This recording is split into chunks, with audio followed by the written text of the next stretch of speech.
So Justin with Acres of Hope and Justin Arana Yep. is your last name. Yep.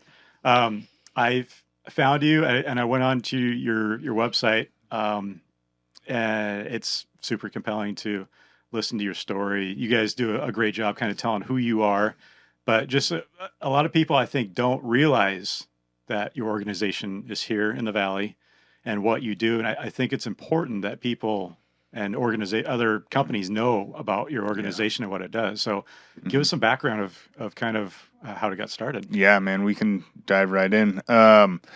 So really, Acres of Hope Youth Ranch is a vision, really that God gave my wife about 15 years ago now. She was a Salem Kaiser School District teacher for about 10 years, and she personally experienced some pretty significant trauma in her life when she was a teenager. Some major secrets came out in her family, and her dad went to jail, and multiple suicide attempts, Oh, and wow. within her family, and stuff along those lines, and horses and God and mentors and friends are really the things that got her and her family through what they went through. And, when she was a teacher, she was a seventh grade math teacher.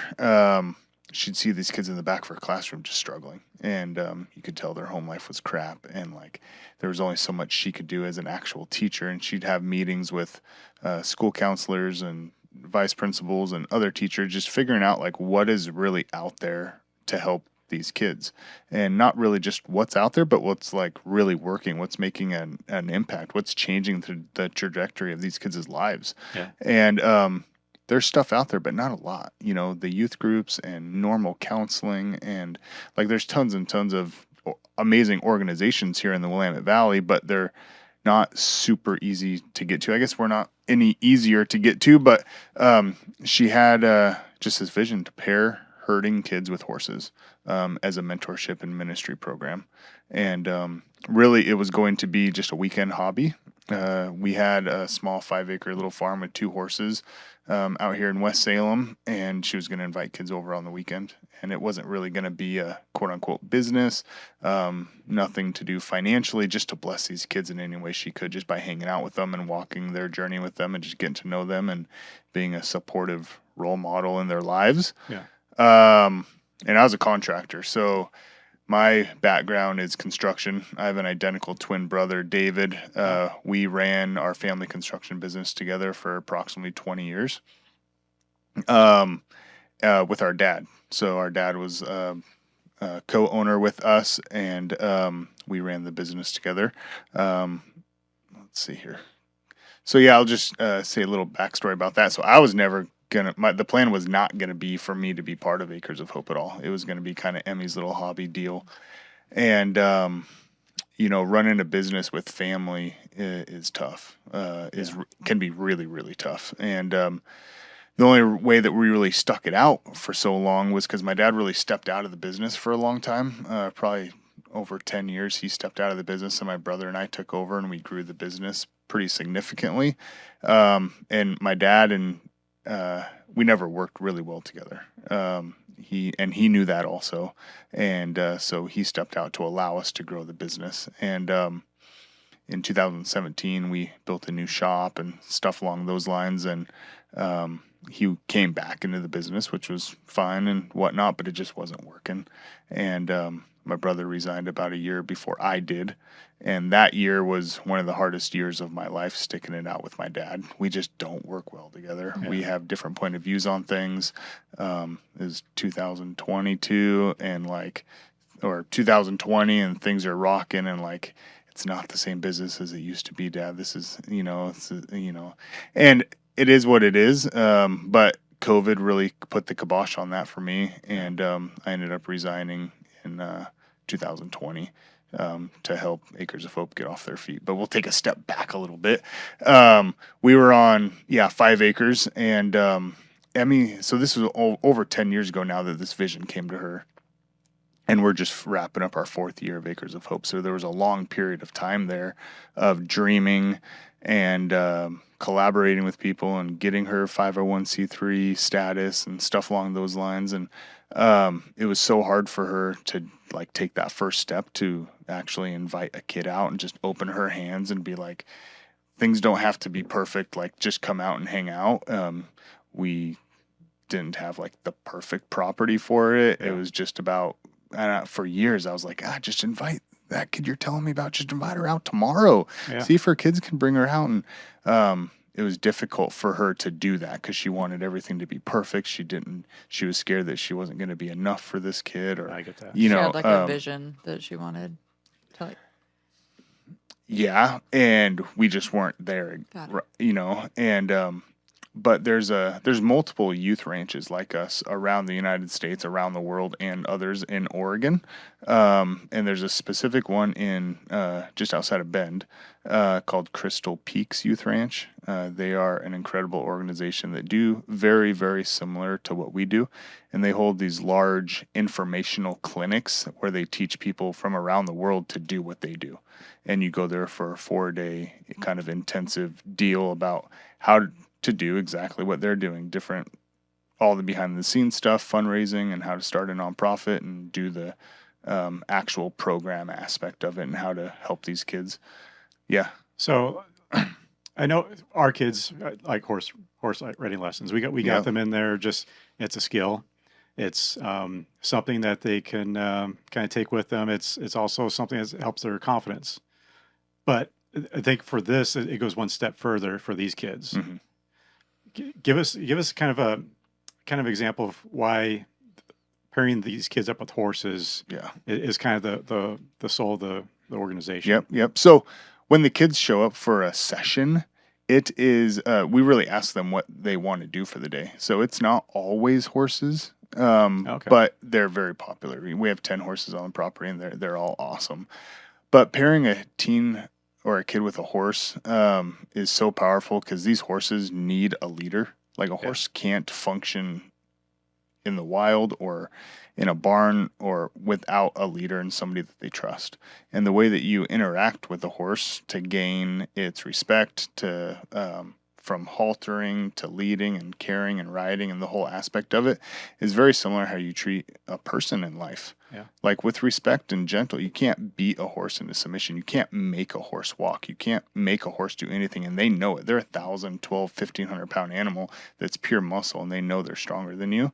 But to teach a kid to be able to stand up tall with self-confidence and to be able to interact with these horses and grow in relationships to them is simply giving them self-confidence and something that they're excited to come back to. Yeah. Some of the two main points that we work with on the ranch is suicide and gender identity. And, giving these kids something that they're excited to come back to in many cases is saving their lives, you know? And our session program right now runs from September to June. We follow the school district calendar.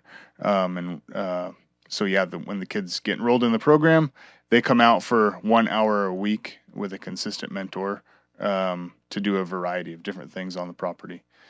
So, do they come during school hours or after school hours, or does it vary? So right now, our sessions typically are in the PM. So they start around 12:30 or 1 o'clock, and they go till like around 6 or 7 o'clock in the evening. So do you work, like if they're enrolled in school, do you work with the school to get them out of school during that time with a mentor that brings them there? Or how does? Okay. So good question. Sometimes. So we do have an official partnership with Salem Keizer School District. But we don't provide any transportation right now. So that is something we're praying about and thinking about a little bit. Salem Keizer is looking at getting transportation for next year. So that's the only thing that we don't have is transportation out to the property. But school counselors and teachers are really thinking outside the box right now with kids, and they're advocating for parents or guardians, grandmas, who's ever in charge of the kid, that they're grabbing them out of school and bringing them out to the ranch and then taking them back sometimes. So is it just one child that comes at a time, or is there like multiple that they're in so different areas? Up to 3 sessions at a time. So throughout the day, there's usually more than one kid on site. Got it. Yep, and we serve 12 to 19-year-olds. Okay. it's what we advertise and focus on. We have had multiple 10-year-olds in the program and upwards of 22-year-olds.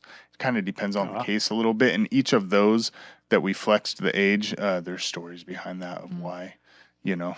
When you get troubled youth, it's kind of a broad Hmm. brush to paint on any kid. Yep. And everybody has a different situation from Yeah, like home life to um, so mental issues that they're dealing for with. sure.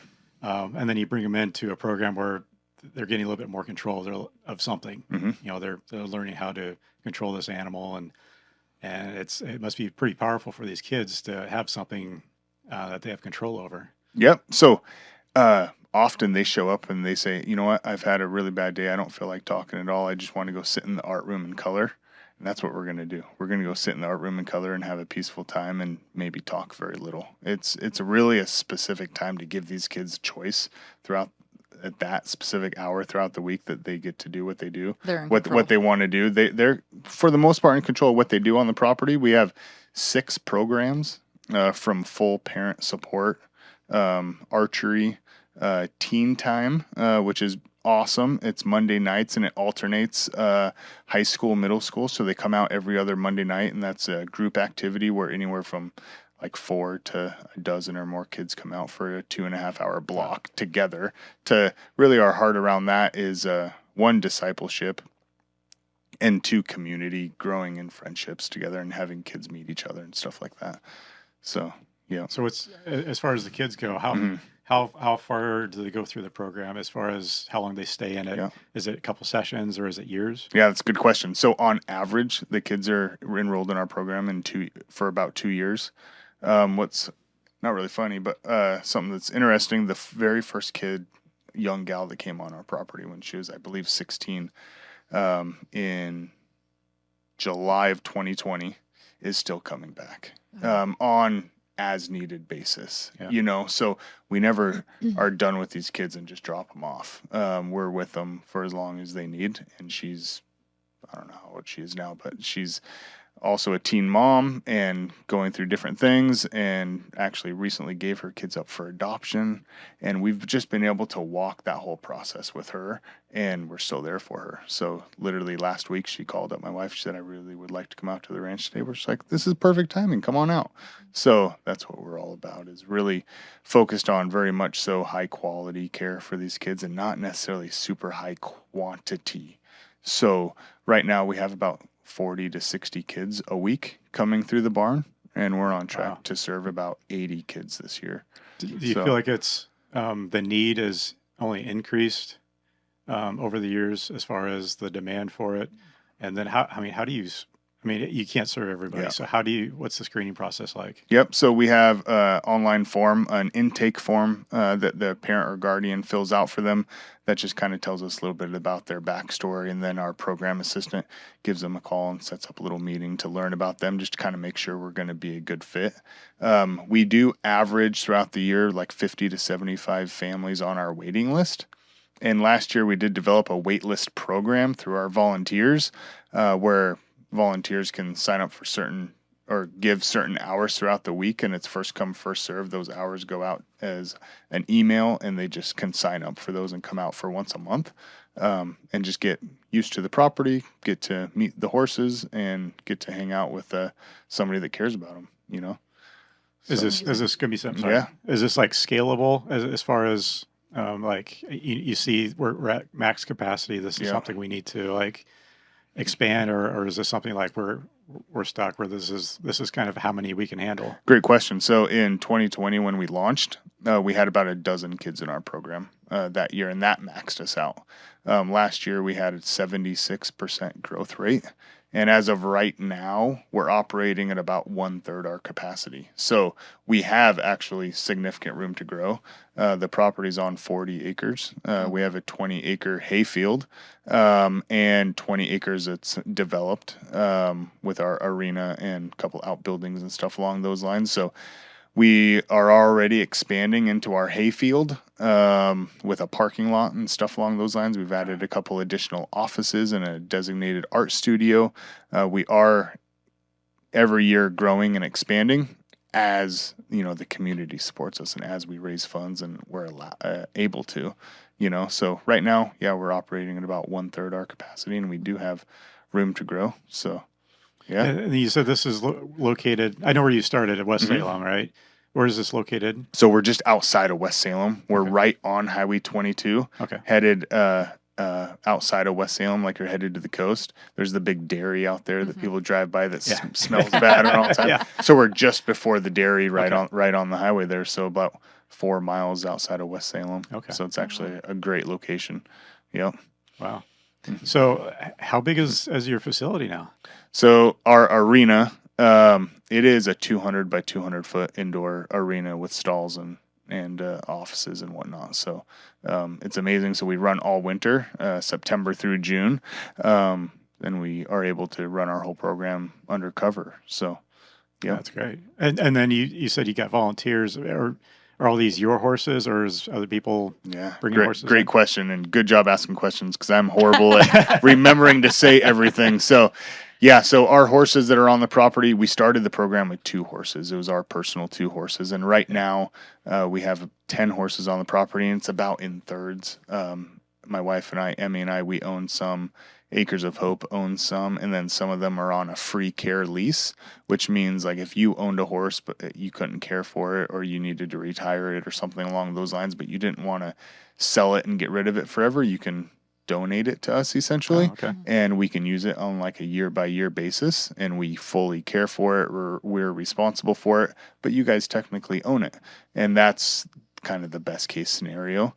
We get contacted multiple times a month, if not weekly, from people really around the United States trying to donate us horses, which is incredible. It's an amazing blessing, but the vast majority of them don't work out. They're too old. They have health issues or whatever. I always say the easy part is getting a horse or buying a horse, and you have to care for forever. You got to have the right temperament to work with kids, probably. Yeah. And every once in a while, that perfect horse comes along that we jump on and snag for the program. And like you said, the perfect temperament. So this job as a lesson or session horse is one of the most difficult jobs to ask of any horse to do, like in the whole horse world, pretty much, because they don't know what to expect. Horses are really engineered and designed to be like a single person horse, where they have a relationship with you. They know exactly how they're going to be ridden, how they're going to be handled. And now we're using them, essentially as an amazing tool to bless these kids, but they don't know how they're going to be handled really. Sure. They don't know. They're having kids learn on them. So we've had horses at our facility for over a year, not in our program, in training, and figuring out that this horse is not going to work for us. Not because they're a bad horse. They're an amazing horse, but they don't love their job. So it's always what's best for the horse. So, and I'm not even part of our horse care team. We have a whole staff that covers our whole herd, is what we say. So, but yeah, the horses are amazing animals, which you'll see here in a couple weeks. So How many people do you have working for you? Good question. So we have 9 staff on site, and a roster of well over 100 volunteers. Probably about 25% of those are regulars that come out on a weekly or multiple times a month.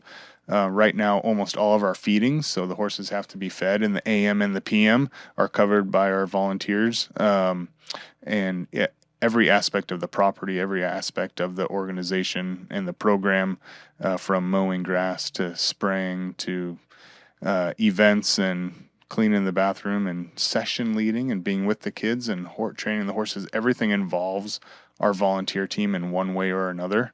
We couldn't do it without them. Our volunteer team is called Team Grit, and our our volunteer coordinator, Jamie, heads that up. So, do you guys ever foresee any of the kids that come through your program then transitioning into people that will help other youth that come through? For sure. So we are right now in the beginnings of developing a junior mentorship program. Awesome. And we've already done a soft start with that with some of our kids that have been in the program for a couple of years now and have really grown in maturity, and they're really enjoying it. And it actually helps certain kids feel more comfortable on the property when there's another kid involved. So we are developing, I think this next year we will actually have a junior mentorship program for certain kids, for sure. Especially if you have a kid who's Yep. gone through it a little bit. They can Yep. give some, they can relate to them, and other kids know that, and they see maybe a light at the end of the tunnel. Yeah. So the kids that we serve, so I heard you say troubled kids earlier. So that's what I used to say too. Yeah. Troubled kids, but these kids are not troubled. These kids are hurting. So they've gone through. So the kids that we serve, every aspect from like losing a loved one to cancer, bullying, gender identity, to extreme cases of neglect and abuse, and rescued out of sex trafficking, and like the whole gamut. So these kids aren't in trouble. They've gone through horrible things that they shouldn't have had to. They didn't ask. They didn't have any control over, and they're acting out in certain ways, asking for help. The only way that they know how to for attention and asking for help, and they just want to be loved. That's what it comes down to. They just want to be loved and cared for. So. What is it like? I mean, a lot of these kids can go to like other programs that are just, in a city, like in a building or something. What is it about being out in kind of in nature in the arena it's kind of adds to an extra element of like therapy to them? Yeah, for sure. So we are not therapists. We're not clinical by any means. We are a life coach type mentor to them, just to be clear. But it's everything from the smells, from the barn, the hay, the cats. It's just a peaceful environment where these kids feel safe. It's like very immersive when they get there. Yeah, it's just, I hear people say all the time, man, as soon as we pull off the asphalt onto the gravel and we see the barn, man, we just feel a peace come over in the car. And it's like, I can't even explain it. And we're like, yeah, it's, really. So we are mentorship and ministry. So we're very much so Holy Spirit led Christian faith-based organization. Mm-hmm. And it's the Holy Spirit working on the property with us. I mean, that's really what it comes down to. And the faith-based aspect of our organization is not pressured on our kids in any ways. The youth that we see, sure. Our number one priority is that they feel safe. And many of them don't want anything to do with God. They've been hurt by the church. They've been abused in the name of religion, and that's not fine, but we don't need to talk about it. That's totally fine. We'll show them God's love through our actions, just being nice to them and caring, and they're asking questions and excited to come back, and that's what it's all about. So you're just kind of offering a path for them to kind of choose their way, for sure, a little bit, and giving them some control and hopefully they make a decision that's best for them. Yeah. So you guys are you have a yearly auction to help raise money, because it can't be cheap. Yep. Running a facility pretty much 24 hours a day. So the one thing we didn't touch on yet is the cost for our families to be in our program. So since day one, the original vision that my wife Emmy had was that this program and organization is going to be at no cost to the families we serve, with no obligation, with no expectations. They don't have to volunteer. And we're launching this brand new business essentially in the middle of COVID, that none of us are big time seasoned nonprofit runners. We know what a nonprofit is kind of, but like we're just learning as we go, and people are coming alongside us to help us. And in the middle of COVID and moving to a new property that nobody can really afford, just taking a huge step of faith, and our program's going to be for free, and we're just going to rely on people to give us money. Like on paper, it looked like a really bad financial business decision. There's no insurance company's going to cover this. It wasn't us. It was the community believing in our mission. Yeah. So yes, we raise money within the community. We're 100% community funded. We get no government funds. We get donations, and we do apply for grants. We get grants throughout the year. We have a grant writer we work with. She's amazing. But yeah, on June 1st coming up, we're having our biggest fundraiser of the year, held right inside our arena. It's a 40-table event, about 350 guests. This will be our 4th annual. Big, awesome, live cowboy auction, full dinner, and the whole gamut. So how much money did you guys raise last year for this? Last year, so I'll tell you, the first year was about $30,000. The second year was about $50,000. then it was like 80 something thousand, and last year was 196,000. That's Wow. amazing. It's just, man, it's confirming, it's honoring, and it's just the community believing in what we're doing to allow us to keep it at no cost. It's not up to us. So, yep, Wow. And those are great numbers. But yep, it's just, it doesn't seem that's enough to run a facility like that with all the staff and to serve yep, that many kids coming through. It seems like you're going to need more help, especially as you yep. grow. So that covers right now approximately a quarter of our annual budget. Right now, The 190 covers a quarter? approximately a Oh my quarter. goodness. Wow. So we're pushing over top of $40,000 a month that we have to raise to do what we do. And that's a lot of money, right? That's a Yeah. huge responsibility. And we have staff and we have actual bills we need to pay and everything else. But it's, God's going to take it where He wants it to go. And if we're listening and walking in the right steps, that's all I can say, really. Yeah. We're doing it. We're doing the nonprofit thing. People are believing in us, and as we grow, we're able to serve more kids. So, This really has, I mean, a lot of this has to do with just getting the word out. yep, Because I think when you do you have been getting the word out, it's been growing on itself. It's on its own merits. And as people find out, especially companies and organizations yep, find out about it, I mean, obviously it's something that people are getting passionate about and believing in also. yep. So my official title is operations director. So I cover the whole property. With repairs and maintenance along those lines, and work closely with our volunteer team to help me do that. And then aspect of my job role is community engagement. And so I try to get around to different chambers, and at best I might have 50% attendance with that. But yeah, I can't be everywhere. We can't be everywhere. My wife was doing a speaking engagement today. I'm here doing this today. Tomorrow I'm doing a speaking engagement with Salem Rotary, and we do many different hosting events and stuff along those lines. But there's millions of people in town, so Yeah. everybody does not know about us. Every event I go to, oh, I've never heard about you before. I guess that's just kind of natural. But yeah, everything helps. And For you sure. said you're not usually the person to be in front of a crowd. Yeah. So you're kind of putting yourself into an uncomfortable situation with yourself, just trying to be going out there and kind of, speaking, faith to truth type of thing, trying to Yep. get your message out there. Sure. That's not easy to do. So, It has gotten easier. That's for sure. The more I see Acres of Hope grow, the more we get kind of refined and professionalized, and able to show true impact. We do a lot of paperwork, a lot of intake paperwork with the youth, and figuring out their stories and what specific areas in their life they need to work on, and getting the impact from them that helps us understand how to change and kind of grow to best serve them. Allows us to go out into the community and just talk more confidently about how we're helping these kids.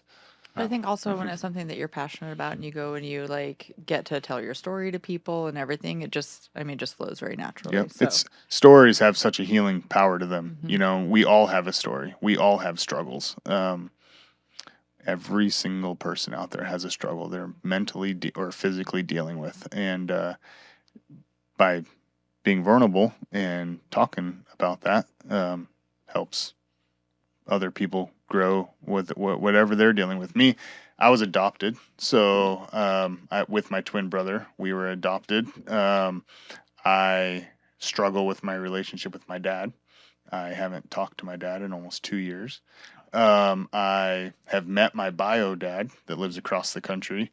We all have a story, man. It helps us relate to people. If we are just able to get out of our comfort zone just a little tiny bit, be a little vulnerable. there's healing there, essentially, So, you mentioned your wife, and then you with your backstory, you both yep. come together. Your wife has this vision for this organization, and it's kind of really you guys have kind of come through a path together to build Yeah. this up. And what's funny about that, so when I was running the construction business, I told my wife, no matter what, don't ever let me hire you to work for me. I said, don't do anything that has to do with the construction business, no matter what, because being married is difficult, and you throw business in the middle of that, then it makes it almost impossible. And we had almost a pact that we would never work together, just because I saw how difficult it was and how dangerous it was as family. You know, the family's number one, marriage is number one, and but you know what? Here we are working together now, and but it's different and it's special, and it's working. It's not easy. Like, it's hard. Yeah. It's the hardest thing we've ever done. It's hard to stay in your lane sometimes. Yeah. Yep. For sure. We get that sometimes. Yep. So wow. It's yeah. So your facility that you guys, I mean, you guys grew it. I mean, this wasn't the same facility, right? Or was this? Yeah. So we moved. We purchased this property in 2019. Okay. And that is a whole. If we have another hour, maybe I can come back and tell you the story on that. But all the doors open wide open for us. Things aligned. God had a plan for us, and we purchased this 40 acres, my wife and I, and moved our horses there on Christmas Day of 2019. Just after the first of the year, we moved there to launch Acres of Hope with these big grandiose plans, and to launch Acres of Hope, and then immediately COVID hit. So within like 2 months, COVID hit. The whole world shut down on us. But really, it was just perfect timing to have that property through COVID, even though we weren't able to launch Acres of Hope right away, and navigating all of that to have a place for people to come. That's, you know, there's space out there. Countless birthday parties, funeral receptions, graduation parties, just family picnics, stuff along those lines when you literally couldn't go. It was illegal to go to a park at some point in COVID, I think I remember, you know, stuff along those lines. So to have the property to kind of do a soft start like that, July of 2020, right in the middle of COVID, when everybody was dying in the hospitals and all that stuff, we had our first kid come onto the property, and the rest is history. So. Have you guys ever had any, I know with any type of business or organization that when they start up, they always run into like a really dark day of like, I don't know if this is going to happen. I don't know if we're going to be able to continue. Have you guys ran into anything like that yet? Or has it been all upward trajectory? Not yet. No. And I don't think we will. Yeah. You know, the need is so high, and it's not about us. It's not about my wife. It's not about Acres of Hope. It is about the kids. I could sit here for days and days and tell you impact stories. Just last night, so I run our archery program Wednesday nights. Just last night had incredible but powerful and super difficult conversations with kids. I had to make my first DHS report call last night. Oh wow! That's a thing that we have to do. We're all mandatory reporters, and you know, it's. I had a staff text me last night and they said, "We're praying for you. I know that's brutal to have to make those calls." And it's tough, but it's also honoring. And it's I feel in a place that, you know, these kids are disclosing. That's the first step of healing, you know, talking about it, and they feel safe there. And they may not have had that opportunity. Correct. You know, to come there if this program wasn't around. We are huge advocates for counseling. But to sit down in an office for a young kid to have to make eye contact like this and talk about difficult things for an hour is almost impossible for a lot of kids. And it works. Like I said, we're huge advocates. But when you throw a 1,000-pound horse in between you, or you just give something for them to do with their hands, they don't have to make eye contact. You're just having general conversation. You get to build relationships. You know, that's where for us, our program, how true healing, you know, starts. So if someone's looking to volunteer, I mean, are you always looking for more volunteers? We are always looking for volunteers. Volunteers come and go. That's just how it is.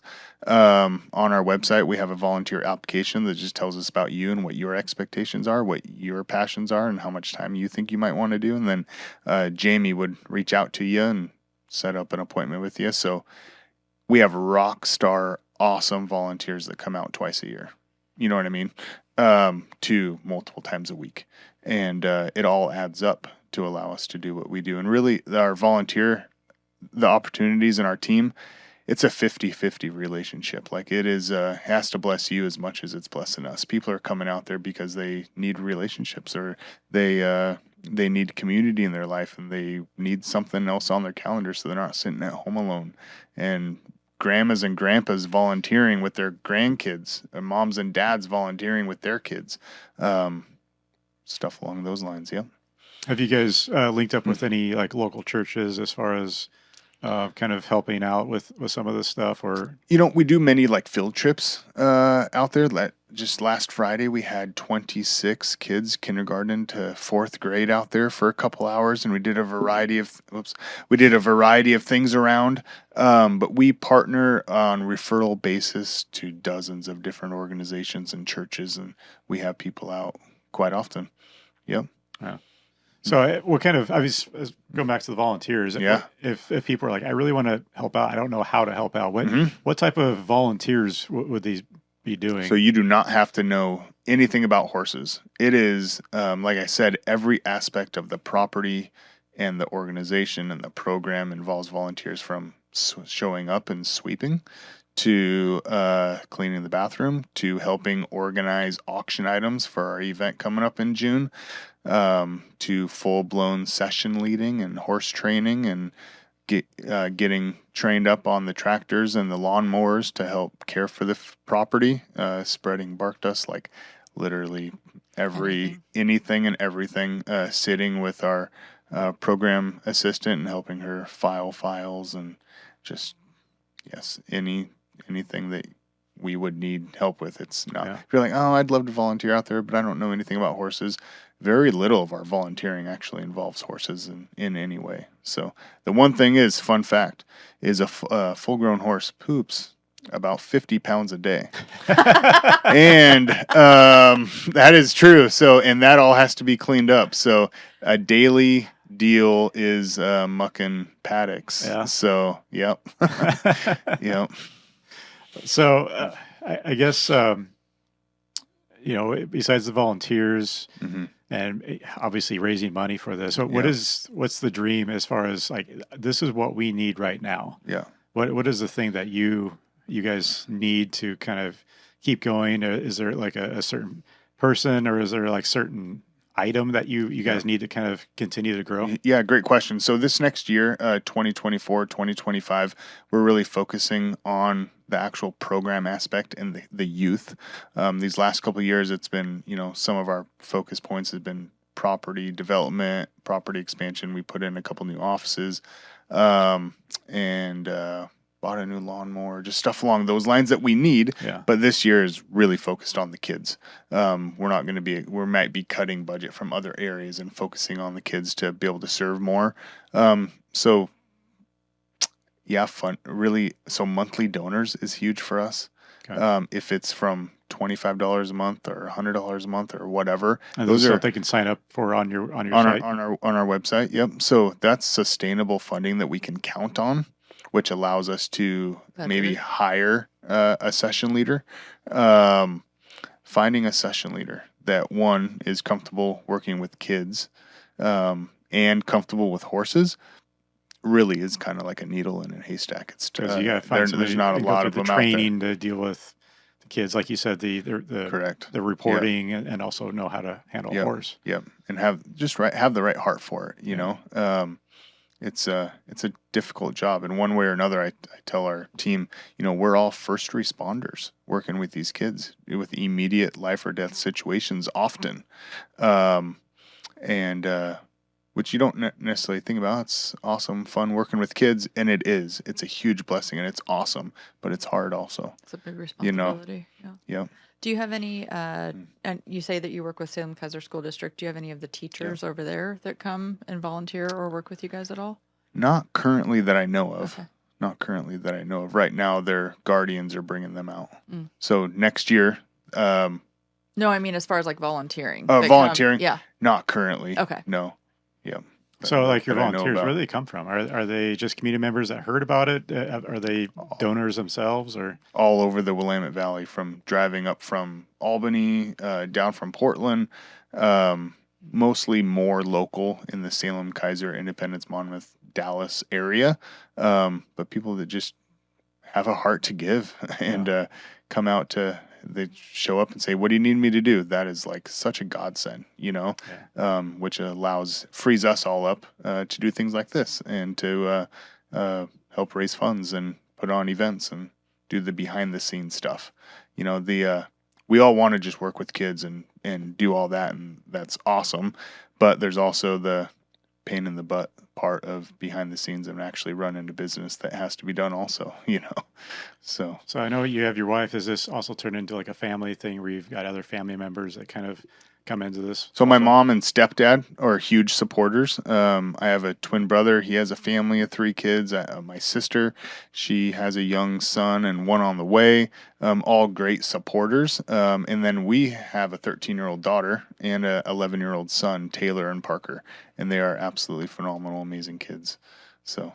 Yeah, it's got to be. This is something I'm sure you guys want to see kind of go on beyond your lifespan to kind of make a legacy as far as when you guys leave for whatever reason, this is still here for kids, because I'm sure, this is going to be something that is needed for the foreseeable future. I don't see anything getting better as far as not needing something like this from here on out.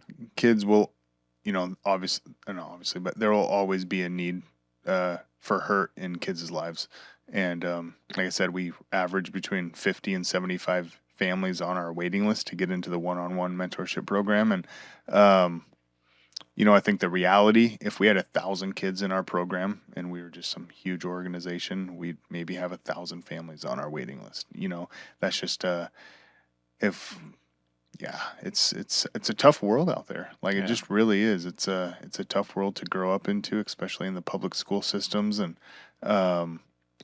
families are doing their best, but it's tough on everybody. Like I said, everybody has a story. Everybody has a struggle they're going through. The parents and guardians, a lot of times they're desperate. They don't know what else to do. And we just get to come alongside them and help guide them through the process. One thing I haven't touched on is our full parent and guardian support program. So we have staff and volunteers on site to meet with the parents or guardians or grandmas and grandpas, whoever brings them out, while their kids are in session, and just get to bless them and give them different resources that they may need, and pray with them and talk to them. And often they just sit there and cry for 45 minutes because they just need somebody to talk to, because they're taking their kids' hurt is, they take that super heavy, and every situation is different. But that's one of the biggest impacts or additions we've had in our program, is adding that.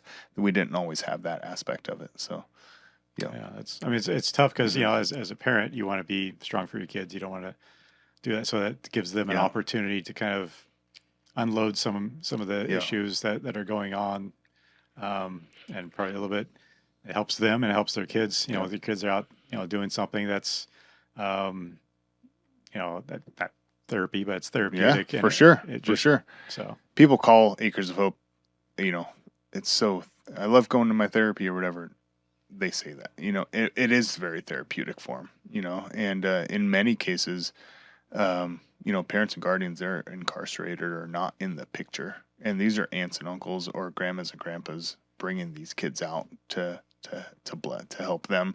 And there's a local, or not local, but a kid in our organization where their grandma just adopted them, and she's 65, 70 years old, and because the mom and dad are not in the picture or in jail or whatnot, and that's those are the battles and the reality of what these families are dealing with, So it's, like you said, you've had kids from 12 all the way up to 22. 22 so we focus, our focus age is 12 to 19. I have a 10-year-old little boy, just amazing kid, in my archery program. There's a story behind that, why we flexed those ages, and up to 22-year-olds. So we flex ages more on the upper scale, because mentally they might be 16 or 18 years old.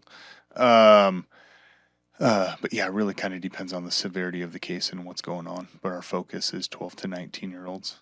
Yep. So tell me about some of the I mean, you Mhm. touched on you have like an archery program, you've got Yep. the horse riding program. What would be a typical day look like as far as options and kind of when a kid comes to the Yeah. facility? Yeah, awesome. So when they show up, literally our session leaders and mentors are like, "Hey, what are we doing today? How's your day been?" And oh, I want to go ride Dally, or I want to go pet Henny or Kimber, or one of the horses, or I want to go play tic tac toe in the art studio or something along those lines. That's what we do, and they get to spend an hour on the property, kind of doing whatever they want for the most part, very guided and under control. But our Monday nights is our teen time. I think I touched on that. That alternates high school, middle school, so they come out every other week. We have archery, we have art, um, and we are launching the youth sessions where the past youth will be. What do I call those? The Like junior yeah, mentors? junior Thank you. I mentor. couldn't Yeah, think of the word. I was like, had a brain deal there. Yeah, junior mentor program for next year, I believe. So So how many get to kids come hang out out for like you mentioned like you have a teen night. How many kids do you think come out for that? anywhere from like 4 to a dozen or more come out, and that's non-RSVP. We don't know exactly who's going to. And if you're enrolled or signed up in our organization in any way, on our waiting list or in our program in any way, you're welcome there. And we never know exactly how many kids are going to show up, but it's usually like 6 to 10. Just an awesome time for kids to be together, get to know each other, and hang out and have some type of structure. There's usually some type of teaching. Usually they might feed the horses that night, stuff along those lines. I believe that's 2.5 hours. Yeah.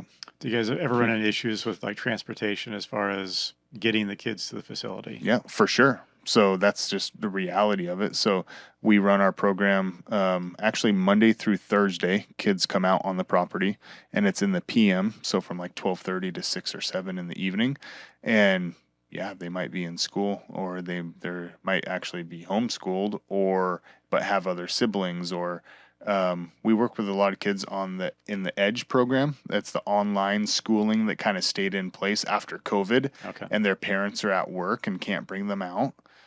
Transportation for sure is an issue, and we have been praying about and thinking about options somehow to provide transportation, but Yeah. that gets really tricky, So Yeah. I mean, just yeah. with our school, Mhm. it's like trying to get some sort of bus arranged and things like that. Yep. It sounds easy, but it's actually super hard to, there's insurance, there's like getting someone who's qualified, they have to go through a class, and Mhm. there's a lot to go into just getting from a group of kids from point A to point B. We do have multiple large vans and or buses show up a week with kids. We partner with the Gate Community Center in Independence. There's group homes that come down from Portland where it's a group session, all of them like 4 to 6 kids at a time. Okay. But individual transportation, yeah, it is an issue for sure. Do you guys have like a needs list that you put out? Like if people are saying, how could I donate to you? Maybe I can't come physically and like come in person, but Right now, not that I know of, I don't believe so. We did have an Amazon wish list thing going for a while that just didn't get used. But we, no, not that I know of. Yeah. So what's as far as the day-to-day costs involved? Yeah. You got feed, you got Yep. we say $40,000 a month. 40,000. Our budget right now is pushing $45,000 a month. Wow. Yep, that we need to raise, and we are, and people are believing in us, and we're doing it. But it's not easy. It's a lot of work for sure. So yeah, like one of the big things which you guys are going to see at our event on June 1st is one of the auction deals that we do is we auction off the sponsorship for each horse. So that cares for all the feed and farrier work and some odds and ends for each horse per year, and then whoever sponsors that horse gets a plaque on the horse's paddock for a year for that year and stuff along those lines of business or individual that sponsors that horse. And we raised it averaged out just over $5,000 per horse last year. So that equaled just over $50,000 that we raised before we even started the auction. It was amazing. It was a great time. So what kind of, sorry. Okay. I was Yeah. gonna say, tell me about the auction. Do you guys have like a silent auction and then an oral auction, or what does So that look like? yeah, so it's a live auction. We also have a small kind of overflow silent auction table of smaller stuff, charcuterie boards and different wine tastings and custom made quilts and stuff along those lines. But yeah, it's a live auction. Joel Nightingale, I believe that's his last name, is our auctioneer, and he's awesome. You guys are gonna love him. It's fun. So You got music? Yep. You got music going There'll too? be a live band. It's the Tuesday String Band out of Oh, Independence. yeah. They are awesome. I think I and follow them. They are. They'll be there for a second year in a row. The Canyon Riders, which is a rodeo support kind of group of cowgirls and guys that do like the big flag ceremonies at the rodeos and stuff. Yeah. So they come there for support. Full national anthem with the full flag ceremony and everything in the arena there, and I can see why you guys are selling out. it's a fun time. Yeah, We're looking forward to Yeah. it. Yeah. So who's like some of your big sponsors that we can plug? Oh man. So on our back wall, which you'll see, we have these big banners. Banners. We call them our impact leaders. Those are organizations that give $5,000 or more per year. And individual supports I couldn't even begin to tell you, but like Mountain West Financial, many different organizations that the Eppings, Larry and Jeanette Epping Foundation, which has supported us through grants, allowed us to put in a larger parking lot, allowed us to build our art studio and our conference room. People like that believe in our mission, that say you're worth giving money to. Yeah. One allows us to keep going, like not just physically, but emotionally also. Like, you believe in us, we're doing something right. And I could go on and on and on of different organizations that have supported us. But right now we have just over 20 plaques on the wall right now and growing. So it's awesome. Wow. So we're looking forward to attending the auction. And what's some of the things as far as how do people reach you? How do they find you? I know you've got Instagram, you've got a website. Yep. What other ways can they kind of check in and see how you guys are doing? Signing up for our newsletter on our website, that goes out minimum quarterly. We're trying to get more of those going out, but signing up for our newsletter and just following us on social media, Facebook and Instagram, that's kind of the quicker updates, easier for our team to post stuff and whatnot. We all are not great social media people. Like, we don't have a social media person. We just tag team it and do our best, but that's kind of the best way. And most of everything that we just talked about is on our website, with great promo videos that talks about our organization and stuff along those lines, and a full highlight barn party video from last year, which is awesome, is up on our website. But yeah, if I love to give tours, I give probably 2 to 5 tours a week out at the ranch, is getting people out there, walking them around for a half hour, 45 minutes, letting them meet the horses and just kind of see it firsthand. I love doing that. Yep. Awesome. Well, we're excited about what you're going to bring out from the auction as far as money to help the organization. Yeah, it's going to be fun. For anybody who's watching this, check them out. We'll put the links onto your website and all your social media that we can find, and keep helping you get the word out. Yeah, for sure. I really appreciate you having me. It's an honor to be here, for sure. We're glad you coming. Yeah, we're glad you came on. So it was great meeting you, Justin. Yep. Take care, and we're gonna follow you guys and see how you guys are doing. Yep, sounds great. Thank you. Thanks.